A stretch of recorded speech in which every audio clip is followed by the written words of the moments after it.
Most worshipful Grandmaster, right worshipful brothers, past Grandmasters, worshipful brothers and brethren all, greetings. My name is David Sahady, Grand Orator of the Grand Lodge of Arizona for 2020-2021.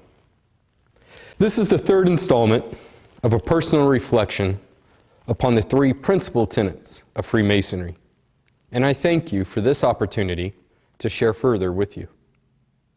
I've shared my thoughts on brotherly love and relief. Brotherly love may be seen as the influence and beauty of Freemasonry. Relief as the action and strength of Freemasonry. Truth, we are taught, is the foundation. In our ritual, we discuss truth as that being of a divine character and the root of all virtues. We may call to mind the ancients and their reverence to fides, just as much as we may admonish each other to employ candor in all judgments. The mention of truth and its actions are legion in the teachings of our gentle craft. But what is our relationship with truth? How does it guide us in our daily lives, in our interactions with our brethren and family, in our work? Yes, truth is the foundation of virtue, but it may also be seen as the cornerstone of relationship. For by its employment are not the concepts of deception and insincerity vacant in our actions, while being ever present when not employed. Thus, truth reflects the wisdom of Freemasonry. Yet, truth is a difficult concept to define, and many tomes of philosophy have been written and consumed, chasing the rabbit down the hole in attempts to better understand this grand idea. In many ways, truth is a personal reflection, a personal experience that cannot be conveyed to another in a manner clearly to help one understand what truth may mean to you. It must be experienced. Let us consider in this conversation two truths, lowercase t's, exist that are seeds of truth, uppercase T. Let this be our agreeable criterion. The first is a tangible, absolute truth. For example, I am or am not delivering this oration. I am, so this is an expression of tangible truth. I do acknowledge there exists arguments to the contrary, but for the sake of today's story, let us not examine those schools of thought and just accept this as a truth. The second is a relative truth, something that gains greater or only has meaning based upon our relationship with it. An example may be seen in the myriad of Masonic secrets today available on the internet and in books. Yes, their meaning may be read and possibly learned. However, without the experience of initiation, their profound meaning will never ring true.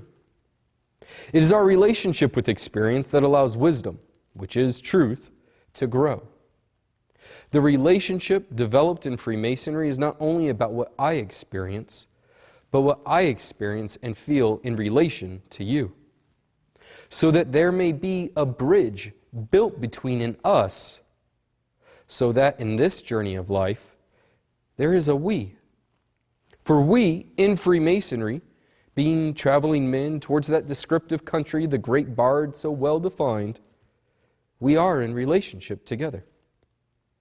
Now I again ask for your allowance and request you cease thinking of the three principal tenets as nouns, but allow yourself to consider them as verbs. Is it not so that one of the initial teachings we receive in Masonry is to act with goodness and practice truth? To practice truth is to be true in all our actions. In my beginning years of Masonry, one of my great joys, and remains so today, is traveling to visit different lodges and shaking the hands of new and old brothers and friends. Today, the handshaking is a bit limited, but the joy of seeing each other is not diminished. One of my greatest experiences was traveling with Most Worshipful Brother Boyd Robertson. We were both members of a research lodge that traveled to different lodges throughout northern Arizona for our meetings. During our drives, He'd tell me stories of lessons learned in Masonry. One of his lessons was that when you go somewhere different from your home lodge, it is important to sit with someone new, someone you don't know, thereby providing frequent opportunity to meet a new brother and form a new relationship. One of his most important lessons taught me as a Mason was how to order my life. He shared that a Mason's life should be ordered as followed: God, family, work, then Masonry. I took this lesson to heart and endeavored to regulate all my decisions in Freemasonry in accordance with this concept.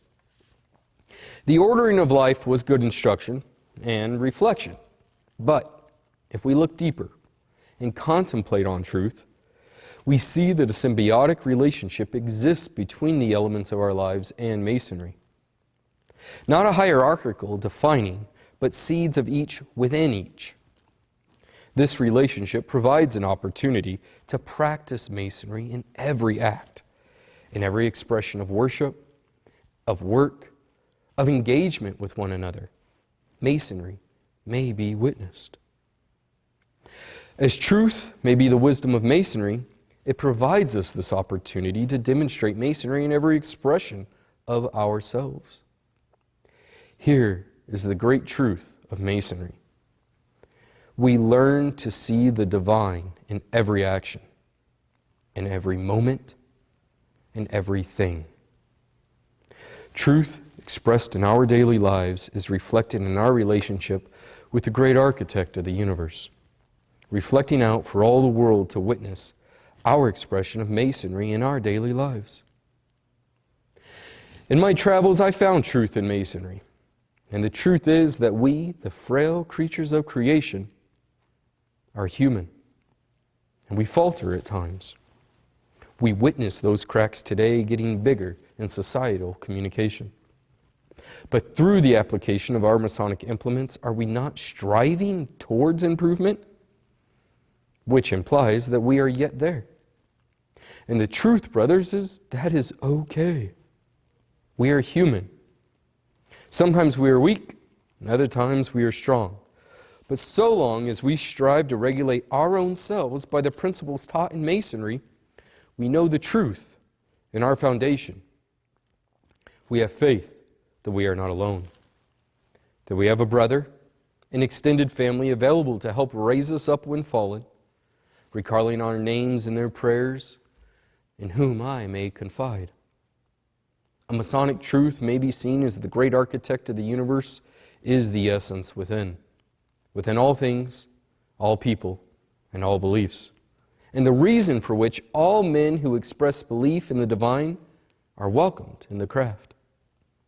This is why the Creator is the true foundation of Freemasonry, and that from which the true beauty and strength of the craft emanates, allowing the wisdom of the divine to be witnessed in every act of Masonry, and the center point from which all else may be experienced. I close today with a quote from the Zohar, a passage yearning for response, seeking the sons of light to manifest their fidelity. You beings on earth who are in deep slumber, awaken. Who among you has labored to turn darkness into light and bitterness into sweetness? Thank you again, my brothers, and may our tenets be ever present in your life.